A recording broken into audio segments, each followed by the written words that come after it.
If you, hi everybody, welcome to my monthly hangout. This is our post-Turkey Day edition. I'm here as I am every month with some of my patrons, and we're gonna just hang out and talk about whatever comes to mind for the next hour or so. As you notice, the blue screen of death is gone. That's because my Christmas tree is up, which means that this bookcase behind me comes in here where the screen usually is, so that the Christmas tree can go where the bookcase usually is. It's the joys of living in a small home. And the one on the left is on the right, and the one in the middle is on the left, and the one on the right was in the middle, and the guy in the rear has a blue screen. It's like it's like playing Tetris, except you live there.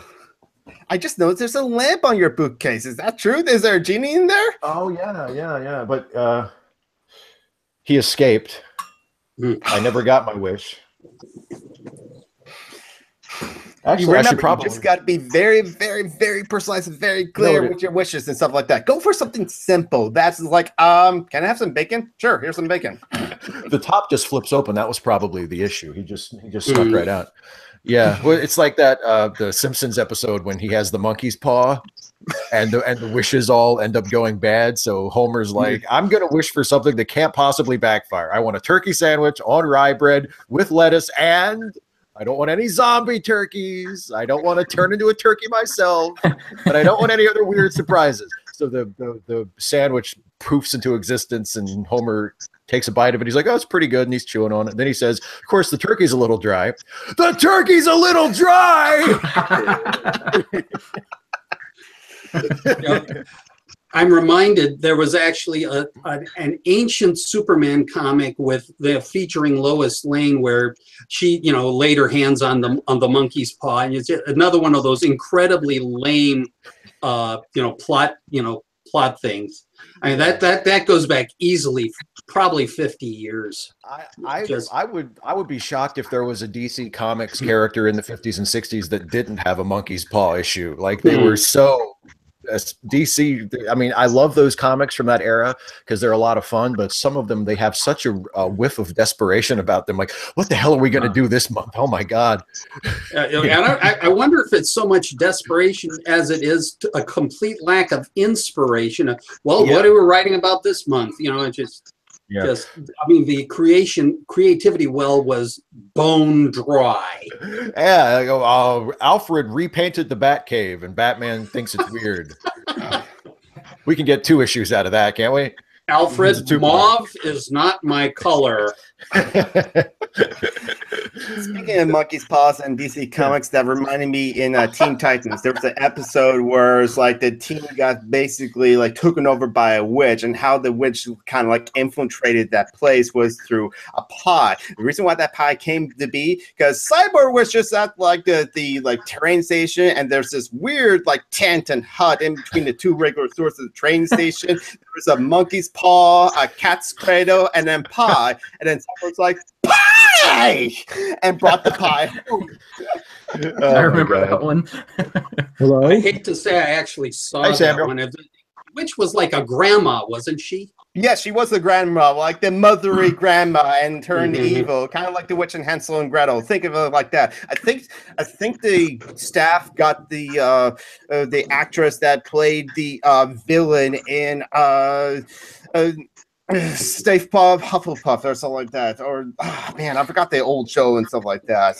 I forgot the name. HR Puff and Stuff. That's the show. That's the show I was thinking of. They got the villainess from that show to like play the grandma in that episode of Teen Titans.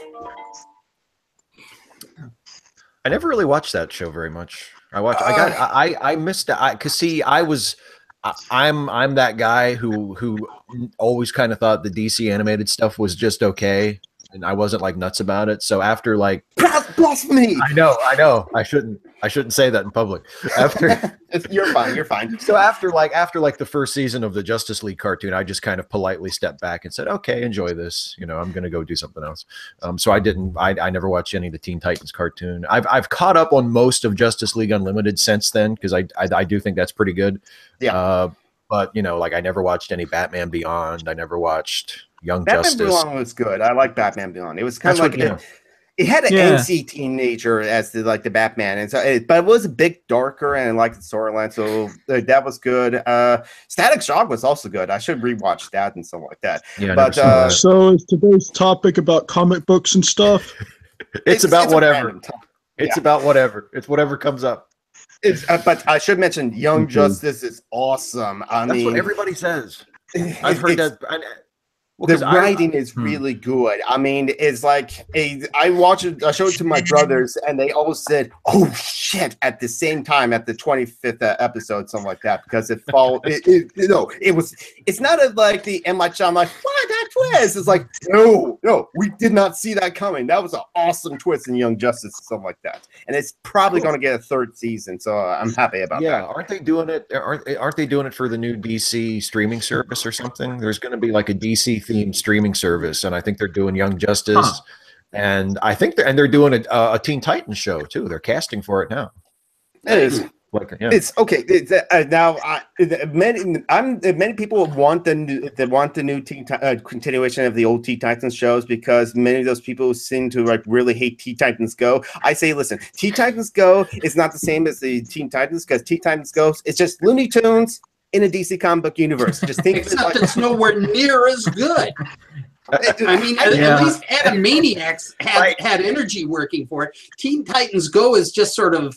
I'm not even sure. I might be complimenting it by calling it mindless. Oh! Shots fired.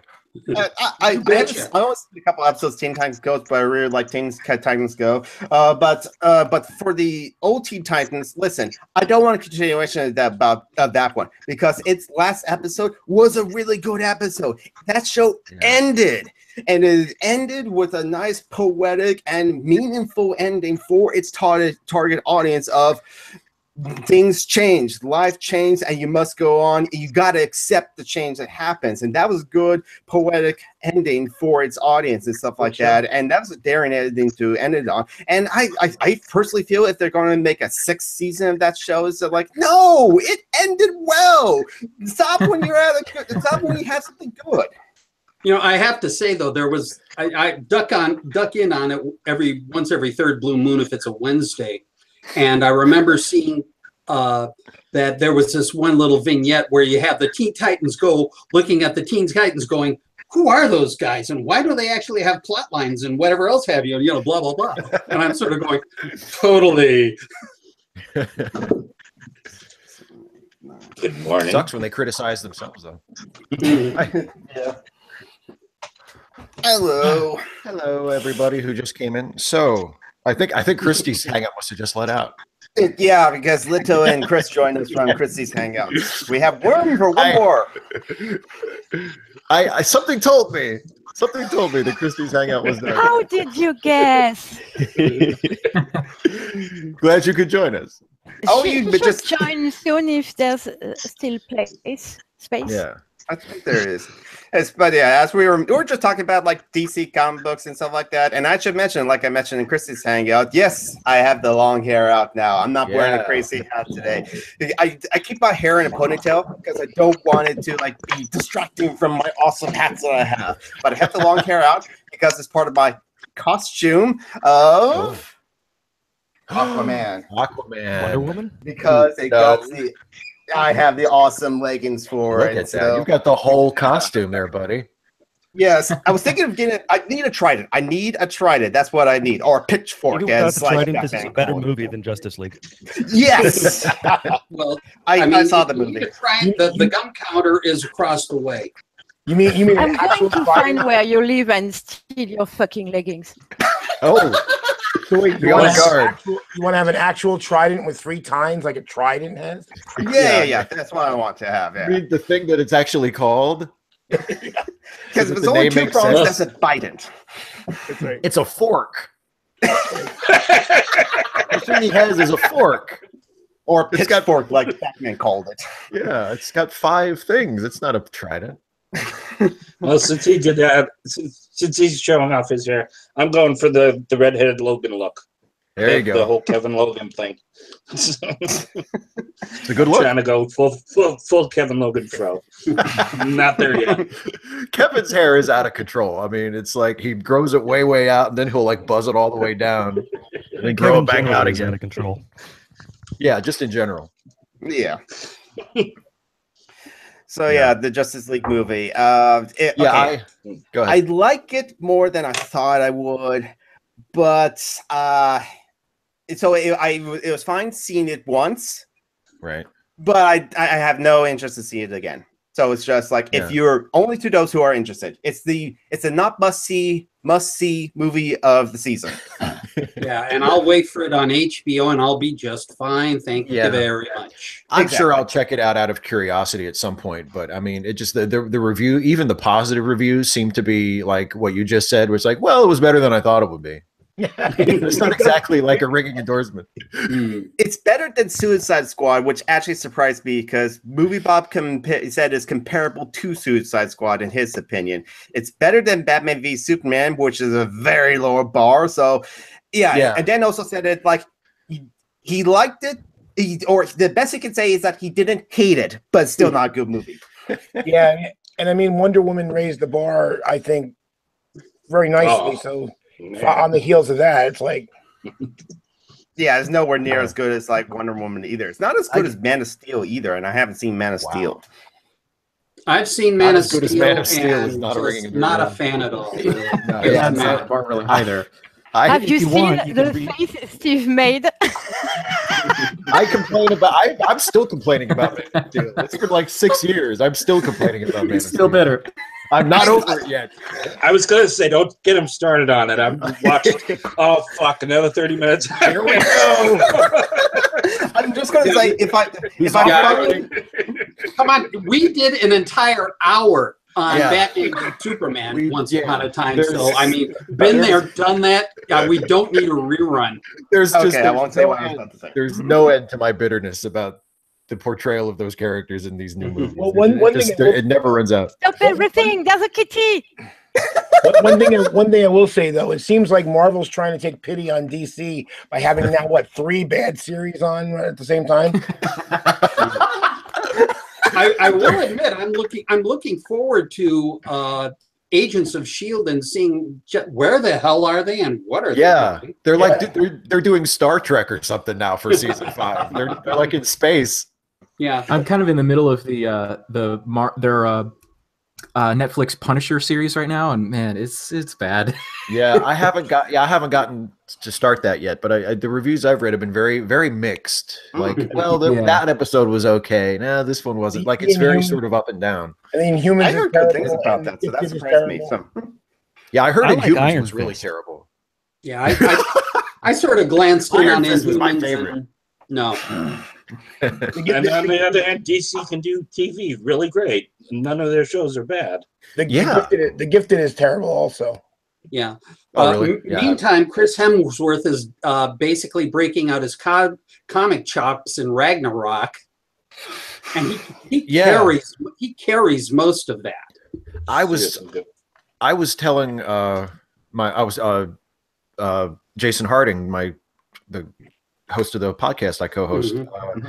We were talking about it because we talk about it off the air a lot, and I said, 5 years ago, if you had told me that people would be more excited about the 3rd Thor movie than the first Justice League movie, I would have said I wouldn't have believed you.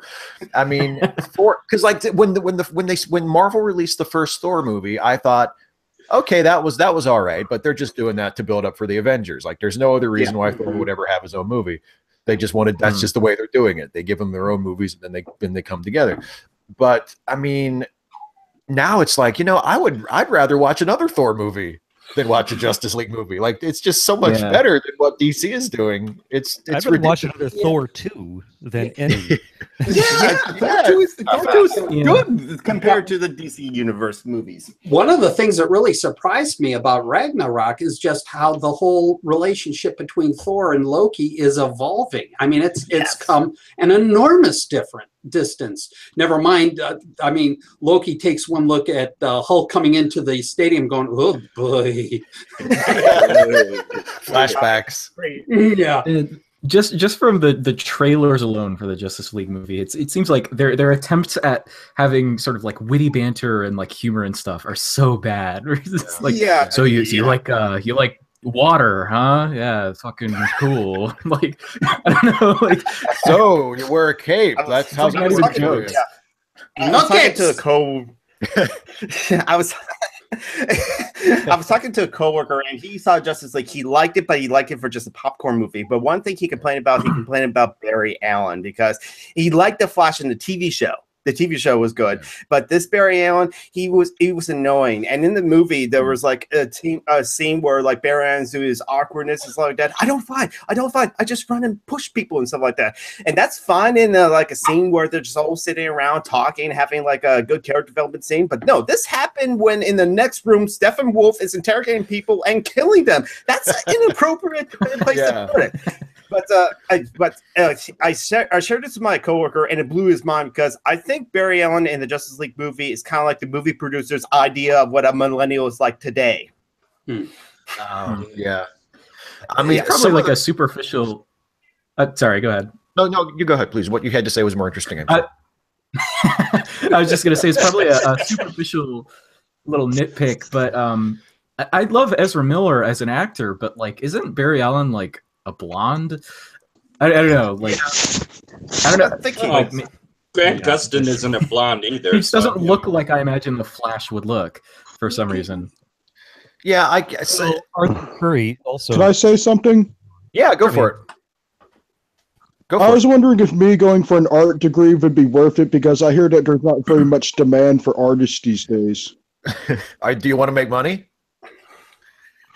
Well, of course I want to make money, but I mean, I don't. Don't. Yeah, I would say if you love art and you want to study art, and that's what you care about the most, then you should absolutely do it. But don't expect to be a millionaire. Don't expect to. I mean, you might get lucky. Or $1,000. Don't expect to be a thousandaire. Yeah, yeah. But if that's what you want to do, I think I would encourage you to do it. You know, if you want to do comics are paying really well. There you go. We need more engineers. I can't find engineers. So go to art school and then go to engineering school. And if the art thing doesn't work out, call Joe. Take multiple disciplines. So there's nothing wrong with like taking mathematics and as well as art. There's like the two are not mutually exclusive, I say. You don't need to go to school to do art, honey. You use what you love and do it. It's art. I think college can be good for art history. That can be like that could be useful to go through. Like, Seriously, I did like 5 years of art school and I learned nothing. Or like Blister said, I'm Red Dwarf. I have no college. I have no education. You had no education. I went to art college. Yeah. Art school, art history is so fucking boring. So you think it would be very interesting and all, but you're better off learning it by yourself. Well, I mean, I agree with that to a certain point, but I mean, if you're serious about art, you've got some genuine chops, man, like raw talent. I mean, there's still techniques and nuances and, technical details to be picked up. And I'm about as much an artist as a hole in the head. But I get that to a certain degree. I mean, I'm a draftsman. I mean, drafting is about as artistic as a hole in the head, but if it comes to having to be able to represent what a device is supposed to look like or the schematic or whatever have you, I mean, that's purely mechanical. Art is a completely different deal, but it also has its techniques and its mechanisms and its usages. And that's worth learning if you're really going to focus on it. I made a shitload of money out of art, so I. Yeah, but you do listen music. to him. You do creative art. You don't do paintings like me. Well, I'm not going to talk about it. It's not that money is not the most important thing, and it shouldn't be. You Yeah, know, tell that to my teeth. But yeah, unless you need it. If you need it, then it's incredibly important. Yep. Not cash, cats. Cats are the most important thing. Well, the big question is, can you pay the rent? Yeah. Oh, I just moved in with my ex-wife. So no. Well, the thing is, there are art related jobs that actually pay, but you're not going to be doing like really what we would consider artistic stuff. It's going to be, commercial. So if you don't mind doing commercial stuff, so you can get paid. Yeah, that's the sort of thing that's the adjustment you have to make. Like if you, it depends on the reason you want to study it too. I mean, if you want to study it because you're looking at it as a career, then you probably mentally already made that adjustment that Joe was just talking about, where you're not. It's going to be work. It's going to be a job. It's not going to necessarily be you doing everything that your heart desires. You'll do it as work. But if you want to study it because you just love art and you just want to learn about it or you want to get better at it, then you might not. If you find yourself doing it as a career, you might have to make that adjustment and think, well, okay, I'm not going to be able to, do the kind of art that I want all the time, but I'll pay the bills, and it's better than working in a coal mine, And you may actually find a way to express yourself through it. So we need to stop. Samuel has turned into a supervillain. Just it also depends what discipline you're interested in. Obviously, painting, my passion, is a pain in the butt if you want to make money. But something I thought would be cool would be a concept artist for Nintendo or something. Yeah. Oh boy. Yeah, if you want to emulate Jackson Pollock, don't expect on making an arm and a leg unless somebody discovers you and says, "Whoa, the inheritor of Jackson Pollock is whatever." Like that's going to happen. Yeah, I'll tell you, art is less difficult than painter, but it's very difficult too. You're not going to get rich by being a concept artist, but if it's your passion, go for it. And I'll tell you something else. If that is something that you're looking at, where you want to work not just in art, but in a specific field or for a specific company like that, going to the right school, the main benefit of that is networking. Yeah, it is getting your name out there.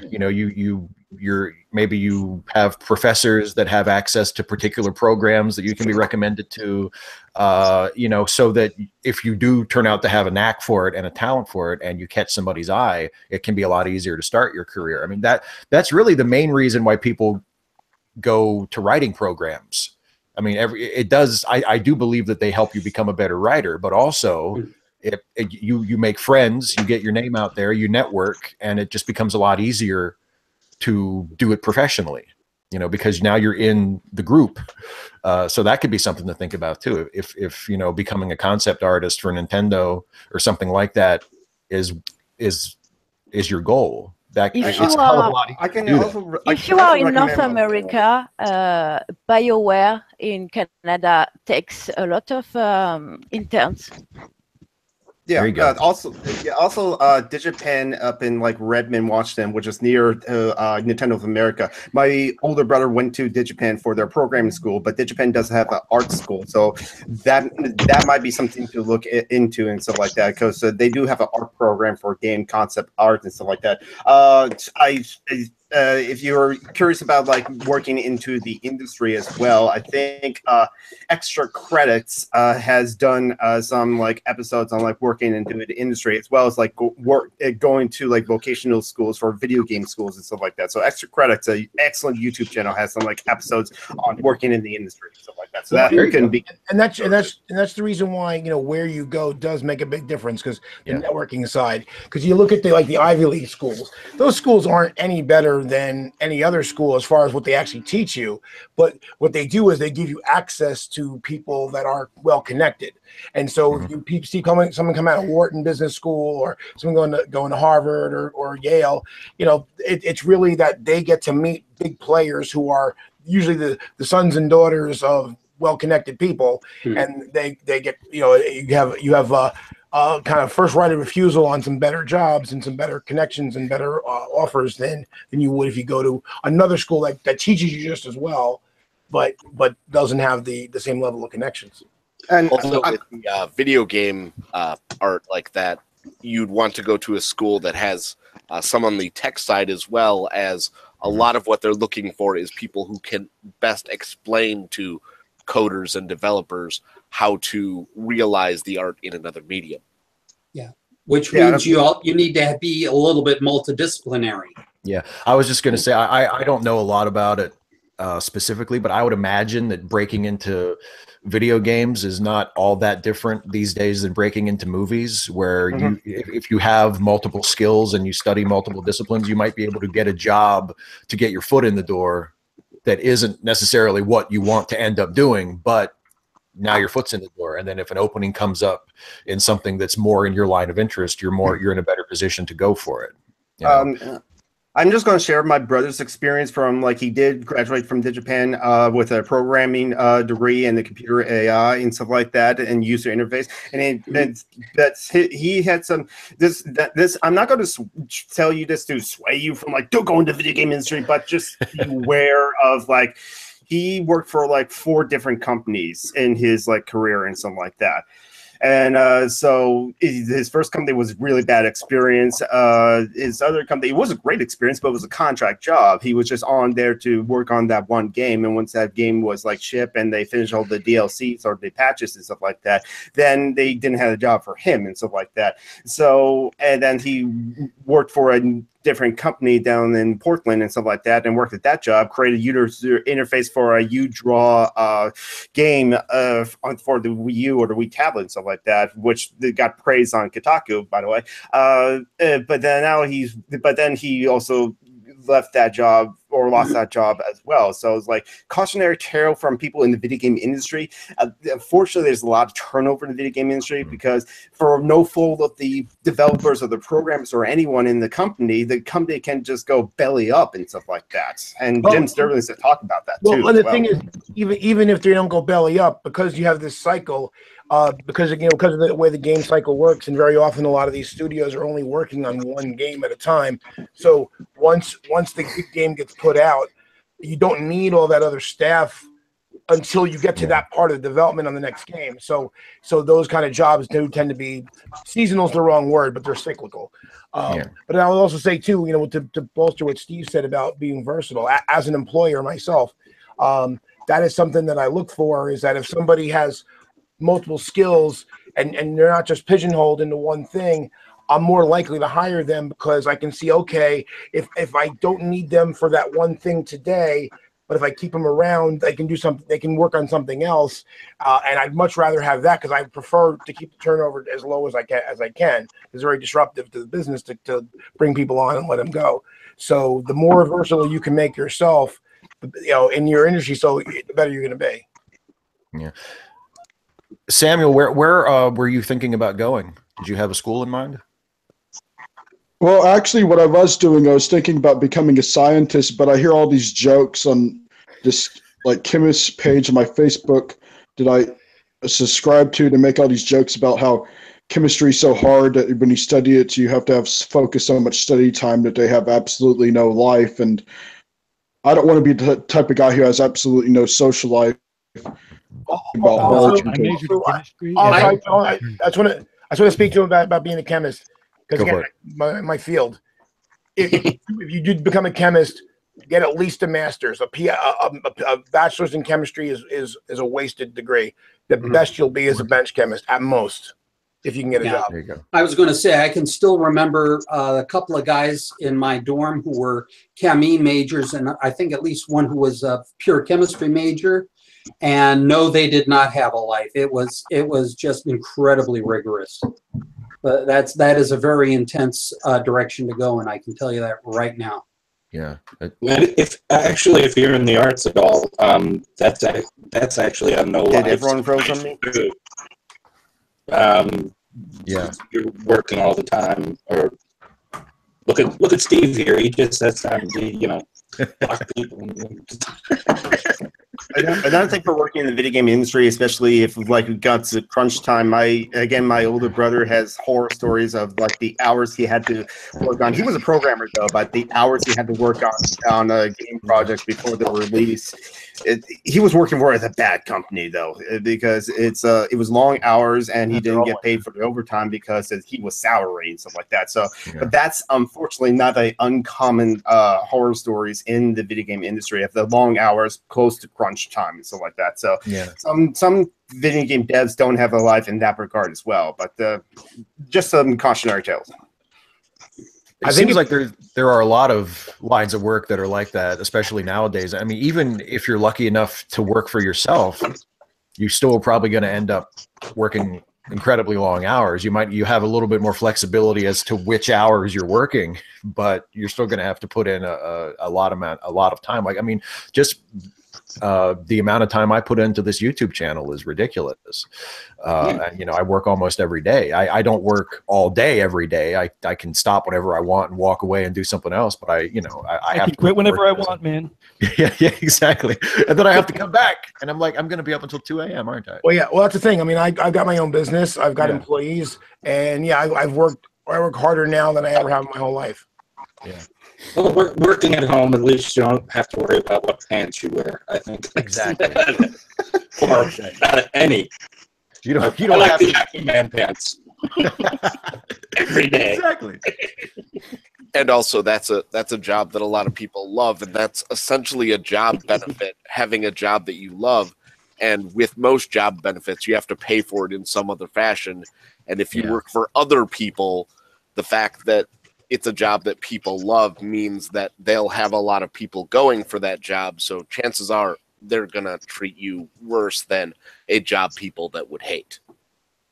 Oh, yeah. That's a great point. Yeah. I mean, even if you do end up working your ass off, if you're doing something that you've chosen to do and that has some meaning to you, I mean, yeah, I'm happier doing this with doing the YouTube channel than I've ever been doing anything, even though I've made more money doing other things, not a lot more, but more, you know, but I would much rather do this than almost anything.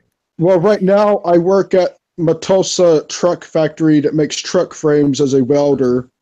Mm. And, I'll tell you what, welding is a profession that I admire. I've seen some great welders, especially one guy I ran onto was a nuclear qualified welder who worked on Perry. But mind your eyes, because I mean, even with full whatever have you, your vision is going to get compromised in the long term. Don't have any doubt about that at all.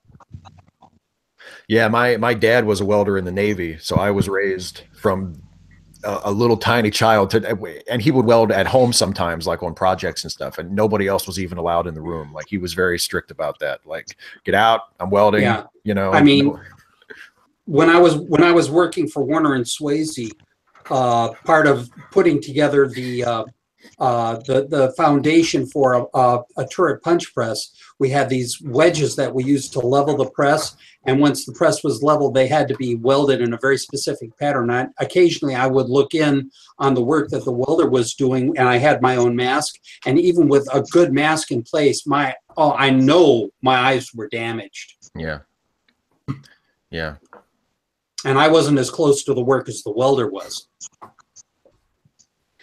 But hey, so follow your passion. So maybe all the long hours and all the no life outside of work, or maybe some of the like, can I make rent this month? May be worth it if you love what you're doing. That may you following your passion and love what you're doing may outweigh all of the other stuff and so on. Yeah, well, like it's the old. You're probably going to be putting in crazy hours regardless. So at least if you like it, it won't bother you so much. Yeah, it's the old saw. Love what you do and you never work a day in your life. Yeah. And, that is rare. I think that's very damned rare. And, you know, if you're thinking about going back to school, I mean, full-time college is a load anyway, no matter what your coursework is, like no matter what subject you choose. Obviously there are some, like in the hard sciences, that are a lot more demanding than, say, an English degree, but there's still a lot of work. Like there's still, you're going to have to put in a lot of time, and depending on what your situation is, you might not have time for a social life for a little while, no matter what you're studying. So that's something to consider too. And what are you going to have when you get to the end of it? Are you going to have a degree that you can use? Or are you going to have knowledge that you can use to do something you love? It's very dependent on your own individual situation. Hey, Steve, something you just said made me think about the whole thing about the minimum wage and the people who are against raising the minimum wage. And they always pick on fast food workers, and they always make it seem as if working in fast food is like easy. Like, well, they're just flipping burgers, as if that's you just stood there in one place and went dink, dink, dink. And of course, it's not like that at all. The people who say that haven't done it. Well, exactly. Yeah. I worked for a gas station for 4 years, and it's like it's just hard enough when you're dealing with the public. 90% of the people are just cool or awesome and stuff like that. But then that one guy, why is the gas prices raised by this much? This is crazy. They did not increase the octane, but it's like they did like 20 cents, and they're like, I think that guy made a mistake when he changed the gas prices. The jerky's over there. Soda the worst thing is, that the guy that complains about people who work minimum wage is the same guy who's the asshole who, makes life terrible for customer service people. Yeah, and votes against 15 an hour for everybody, and so on and so forth. Well, and what my favorite part about that is again, they act like it's only a minimum wage only for the fast food workers. And they'll say, like, well, this job makes less than that. It's like, yes, they'll be getting a raise too, you moron. Right. It's minimum wage for everybody. Dipshit. Are you saying that a guy who flips burgers deserves to make the same amount as a guy in the ambulance? I think they should all be allowed. I used to work at Arby's. It's a lot more complex than just flipping burgers. Exactly. It's a lot of work, especially during lunchtime, dinner time. I mean, you get slammed. Rush hour. I see those people back there; they're busting their ass. Oh, yeah. That's what I always think. To the people who are like, it's such an easy job. Have you ever been to like Burger King during a really busy rush and look back behind? Does it look like fun to you? Does it look like fun to you what they're doing behind the counter? That movie with Ryan Reynolds. My first job was a barista at a little independent coffee shop in my hometown, and man, I talk about stressful. But another funny thing, I think there might be like a kind of a generational angle as well. When I started that job, I assumed that like the rudest and most difficult customers would be like teenagers, like middle schoolers or whatever. You're gonna be obnoxious, whatever. But no, it was the baby boomers. It was like the 40, 50 crowd, and I figure that like younger people were more polite and stuff because they work customer service jobs and stuff too. They know what it's like. If you're a little bit older, maybe you haven't worked at like a coffee shop or a restaurant in a while. That's a good point. I vote we no longer call them the baby boomers. Instead, what do they know? Generation. What generation? Well, the Trump generation. The careful guys. I've got at least 2 boomers in here. Yeah, let's. I still blame you right off the entire generation. We have to sit in the butt for 3 days to listen to music. I was thinking about that. Like I make considerably more than minimum wage, and I had to go to school and all that. But there's days when, there's some days where my work's really easy. I mean, some days it's a bitch, but some days it's really easy. So it's like, I mean, they act like if something's not intellectually challenging, it's easy. Yeah. Yeah. Also, it's legal to pay disabled people less than the minimum wage, and I guarantee you they work way harder than anybody else. Well, especially what really gets me are the people who scoff at the minimum wage worker working at Burger King or whatever, and meanwhile they work in an office at a desk pushing paper. I'm like, seriously, you're going to tell me that your job is harder than that person? On the line. Yeah, that sounds really physically demanding. Just sitting there, shuffling some papers around. Hey, collating's a bitch. Yeah, you're really busting your ass in the office, aren't you? Gotta count from 1, 2, 3, 1, 2. I sent That being emails. said, I picked up the phone. Doesn't need to be physically hard to be a hard job, but pushing paper isn't hard. So, do you know how many emails I have to look through? Yeah, I mean, look, I think just a moment. I think the point is, I mean, like, because there are office jobs I wouldn't want to do for all the money in the world either. I mean, it's just, I have friends who work in offices, and it just doesn't sound fun at all. You know. Well, there's a guy in big office. Another Don't want to be there. I saw this great picture. I was a seamstress before I was broken, and it was a fucking hard job. Well, it's the same thing they do to poor people in general. You know, they act like, you know, like if you're poor, it's because you're not working hard. I'm like, yeah, you go work on a factory line, or you work in a coal mine, or any kind of, you know, 100,000 different jobs is way harder than some We've paid 24 hours on 24 hours. Yeah, it's hard work. And here's the other thing: not only, I mean, does going through, you know, getting a degree and everything, it not only does it not necessarily guarantee you the absolute world's best job, but it also doesn't necessarily guarantee you're going to be working with intelligent people either. I'm seriously, true story. I was at AT&T, Hopewell, New Jersey. We were putting in a Hall effect system, which is a device that's used to evaluate raw semiconductor before it's used in an actual product. And this guy, I bet money he was a PhD, and it's possibly he misspoke, but he was talking about, you know, putting 1 milliampere into a 1 megohm load. And myself and my associate immediately react, okay, where are we getting that 1,000 volt source from? He says, what? I said, you did say 1 milliamp, right? He says, yeah.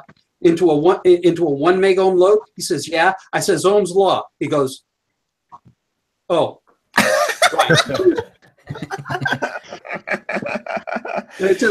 And Hopewell is a suburb of Princeton, right?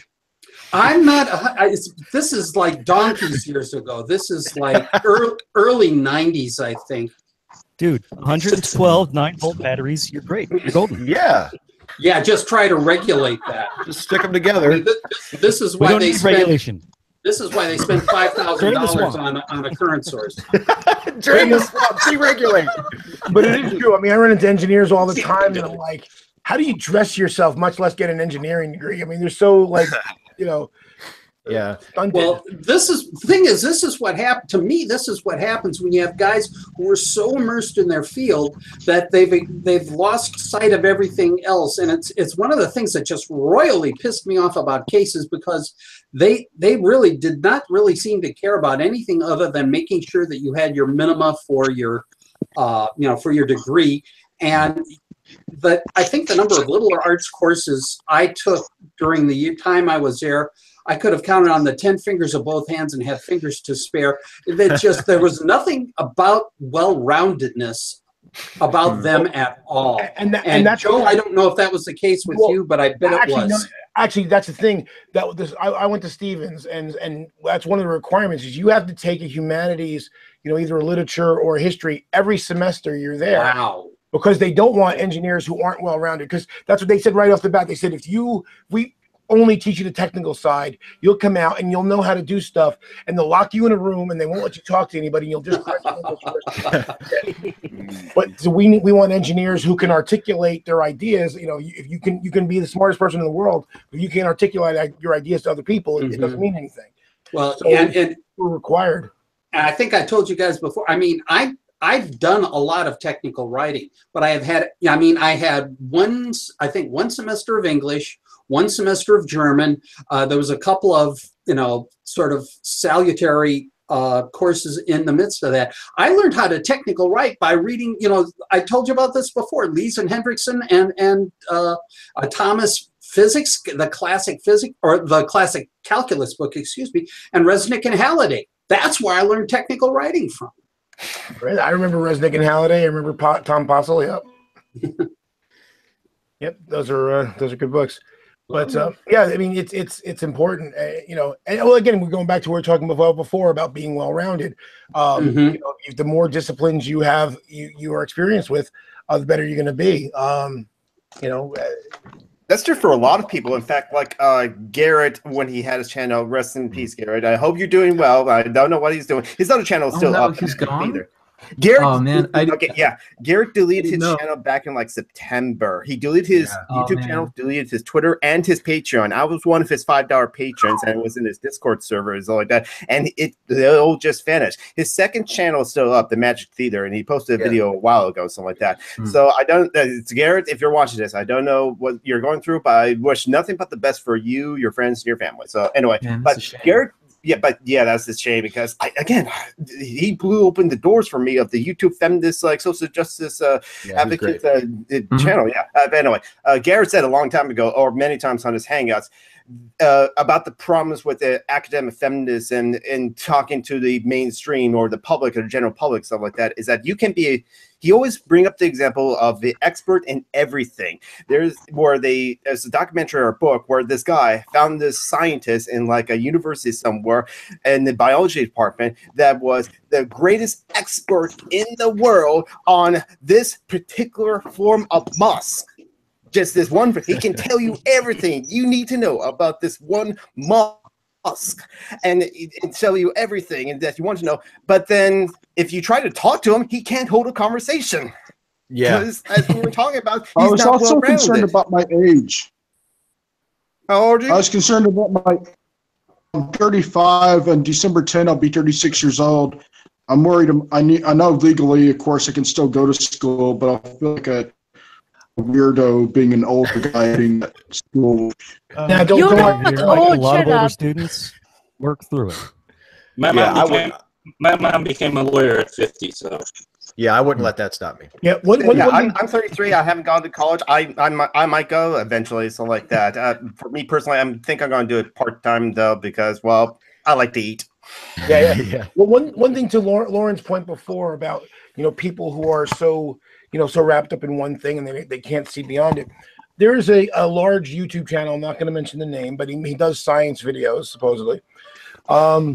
And I was watching some of the debunking, and they were mostly good, and in the science they were mostly right. But the problem is, I'm watching this and I'm realizing the difference between a scientist and an engineer, because he was approaching these problems very much. He's doing his calculations based on a steady state or like on an instantaneous state, and not looking at the transient.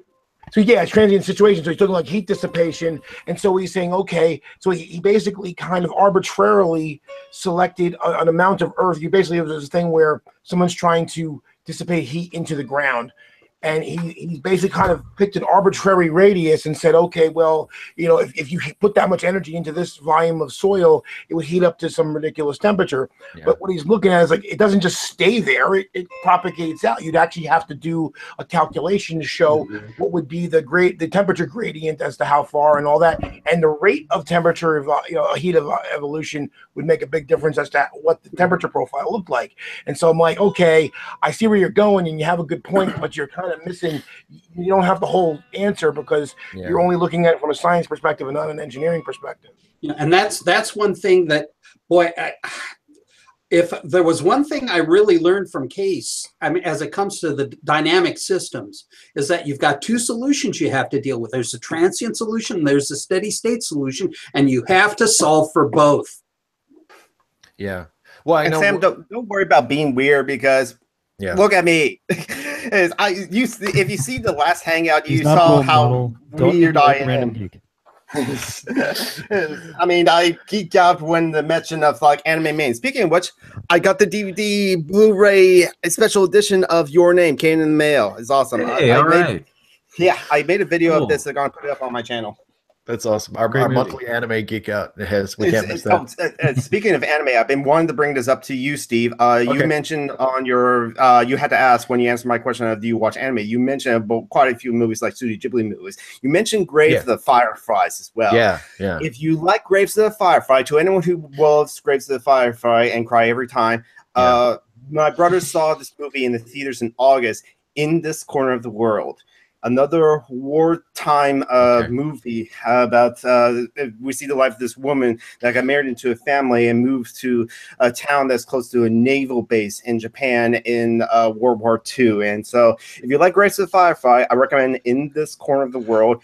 Is not as sad as Grace of the Firefly. In This Corner of the World has to have a happy is ending. as sad as Grave of the I don't know how anything could be. Oh, Grace of the Firefly is not the anime I cried the most at. I cried the most at the end of Anohana the Flower we saw that day.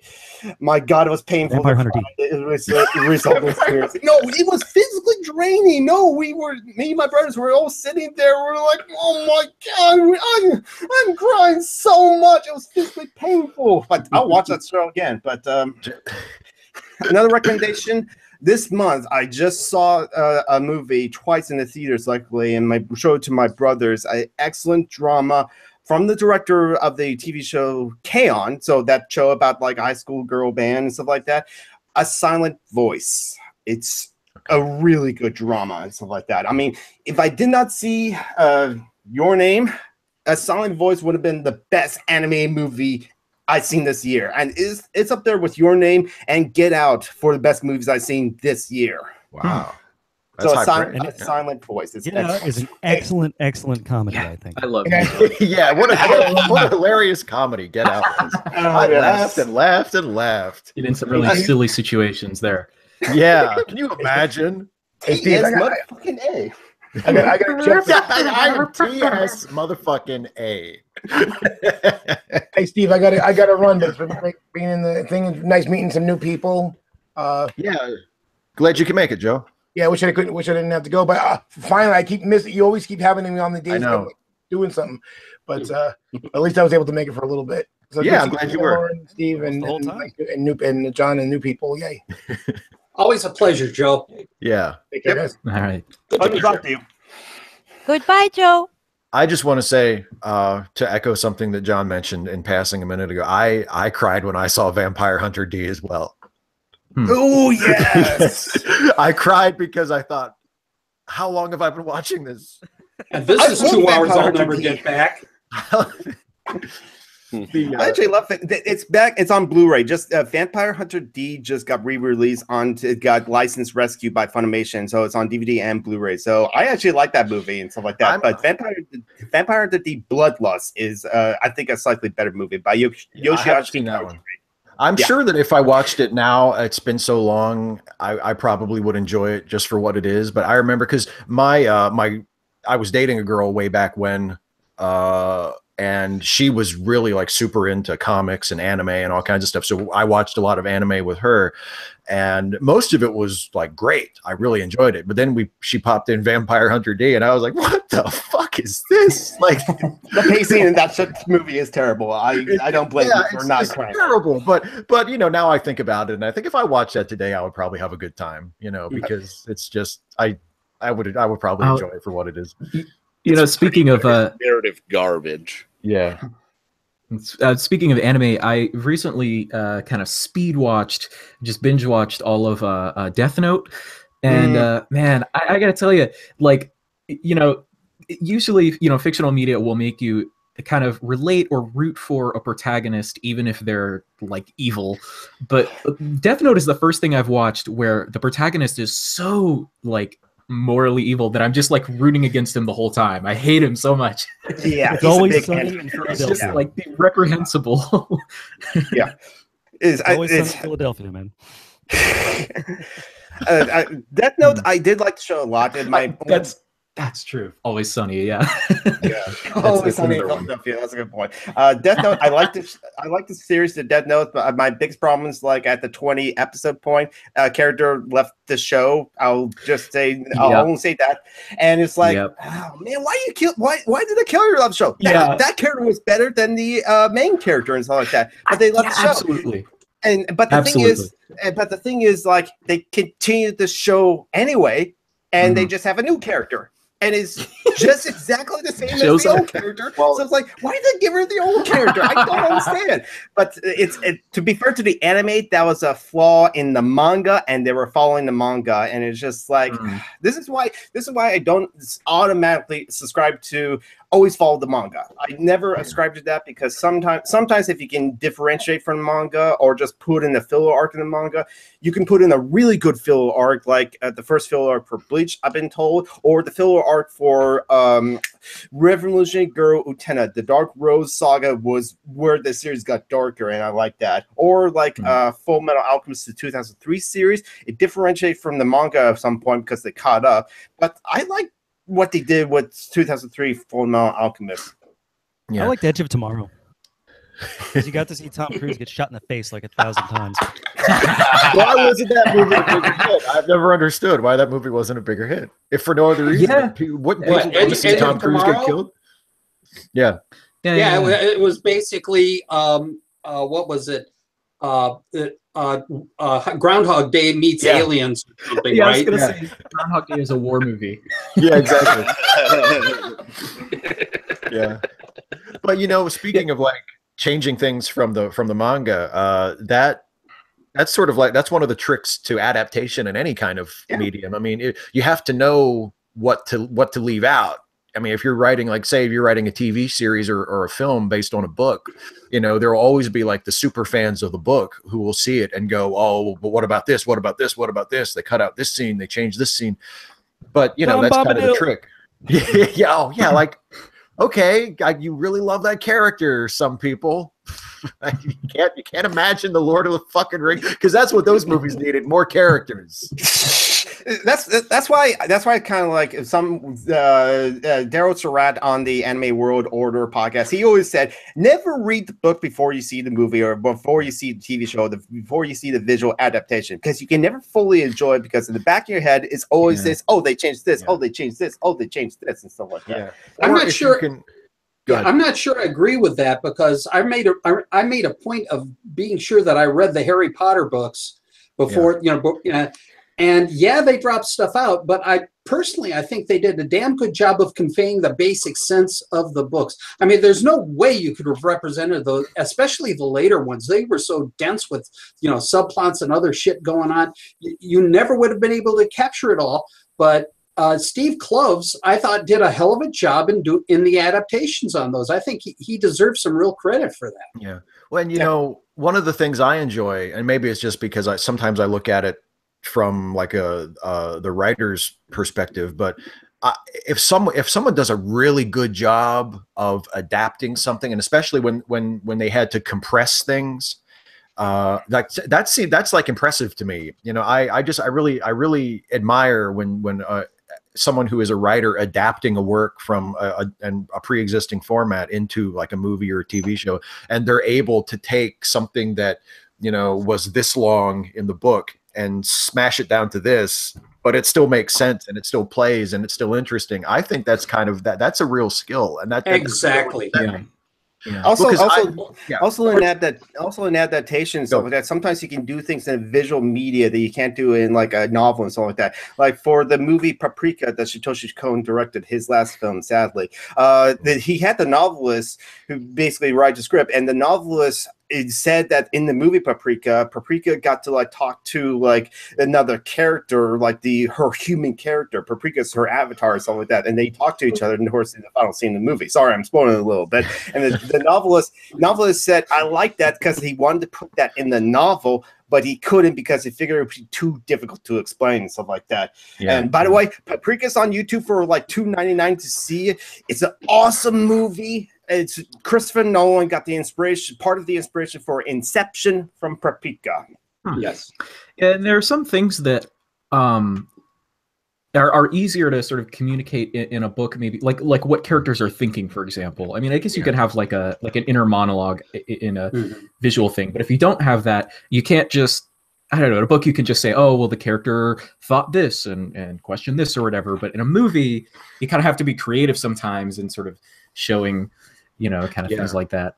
If you want it to be artful, I mean, because you can always just throw the mark of like a really terrible adaptation is there's just tons of voiceover in it, and it's just the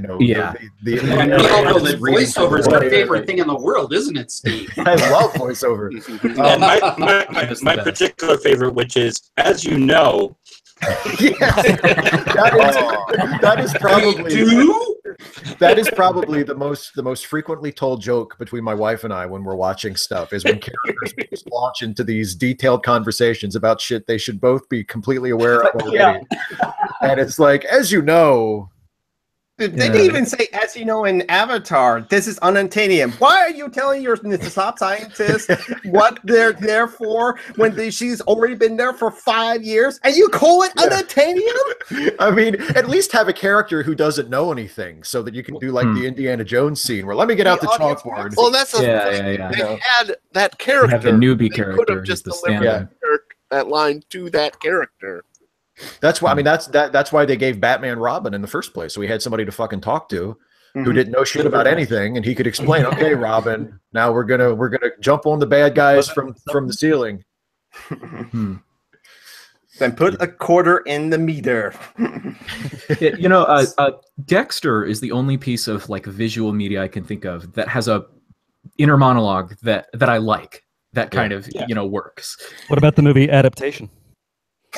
Yeah, Adaptation is that the Charlie Kaufman one? Yep. Yeah, Adaptation is brilliant. Adaptation is one of my favorite movies because he lampshades everything. Like at the end when he's going through a voiceover and he's like, no, wait, I can't do that. That's voiceover. I mean, it's just it's so funny. I liked the narration in Fight Club and Burn Notice as well. Both of those I think did it pretty well. Yeah, there are definitely exceptions. Yeah, I hated Fight Club. There's too much testosterone in that movie. What was the point of Fight Club, actually? Yeah, it was my favorite movie when I was. Woman in the world is excluded from appreciating that thing. Even Marla is overflowing with testosterone. I don't think you're supposed to appreciate it. The people who do appreciate that movie are jackass assholes. I mean, watching it wrong. Fight Club used to be my favorite movie, and then I turned 16. So, it wasn't my favorite movie anymore. I remember. So I never was into Brad Pitt. Strangely. I always liked Fight Club, but I was always I was a little bit annoyed with it because it came out in 1999, which was such a great year for movies, and there were so many other movies that I thought were just way better, but Fight Club was like the movie that all my friends loved. So I was like, God damn it! Right. Like, there's so many better movies that came out this year. This is like one of the best years for movies ever in my lifetime. And Fight Club was good. Shut. Right. Yeah, you had American Beauty and The Matrix. Yeah, it's a great year. One of my favorites. I hated The Matrix too, but hey. To me, 1999 was memorable for The Green Mile. I still think that was one of the best movies that didn't win a damn thing, and I wonder why. It's Fight Club is one because of those movies. Voiceover. The Academy hates voiceover too. Well, it was also almost 3 hours long, and that's got to hurt it, I would think. Yeah, but it's 3 hours of happiness. It was 3 hours of brilliance, I thought. It just in terms of the patience they took to tell the story. And the best on-screen pee in cinema history.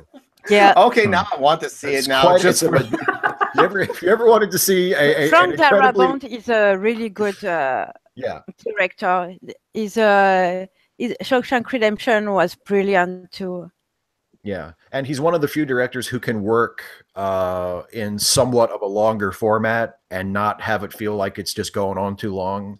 I mean, I'm someone who's The Green Mile, it's almost like it's too short. Yeah. When you finish the movie, you don't realize you just spent 3 hours watching that. You just I feel exactly it's over.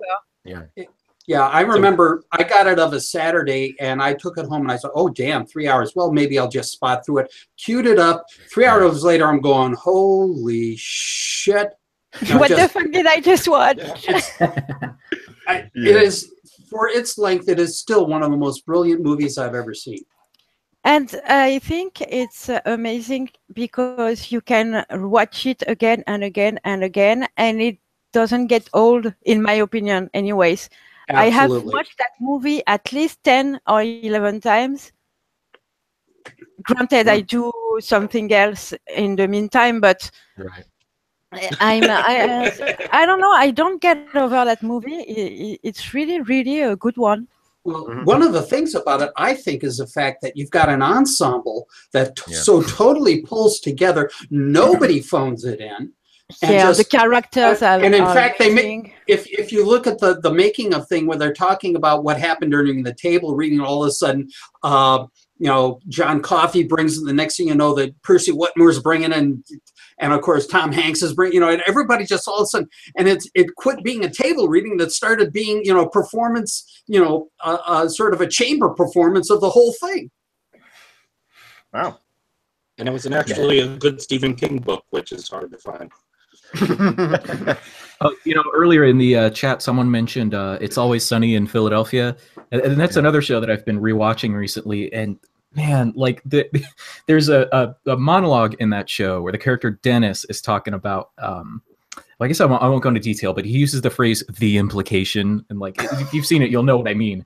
And it's like one of the most disturbing, like unsettling things I've ever heard, like in a TV show. And it's from this comedy, like it's crazy, the acting on that show. Why are you not getting this? Yeah, I gotta explain it to you, I guess. Well, because of the implication. I don't know. Whoa, why are you not getting this? That is really funny. You know, my grandmother loves that show, which really freaks me out because I'm like, that just means your grandma's awesome. She is. Oh, she is. But she surprises me sometimes because she's like, "Do you ever watch that show? It's Always Sunny in Philadelphia." I'm like, "You like that? Is that it?" I mean, yeah, I think it's great. But do you like that show, Granny? Okay, so we've filled yet another hour with joy and laughter. So I'm gonna call this to a close and wrap this up. I want to thank everybody for joining me. Hope everybody had a good Thanksgiving. Those of us who celebrated it. I did. I had some wild turkey. Oh, now you're talking. I mentioned this in the Chrissy Winters Hangout. I'm actually mildly allergic to turkey, so this is the kind of turkey I can have on Thanksgiving. And it's also a greeting for eggnog. I woke up on a carpet in a pool of my own vomit once, thanks to a bottle of wild turkey. So, hey, that's a Tuesday for me. And on that happy note, thanks. Better to have the bottle near your mouth and not the bottle near your ass. Trust me on that one. I'm going to take your point stream. I'm going to take your word for that, and I'm going to count my blessings as far as that goes. So this has been my monthly Patreon hangout. This is the sort of thing that I do once a month with the folks who are wonderful enough to contribute to my Patreon campaign and help me continue to do what I do on this YouTube channel.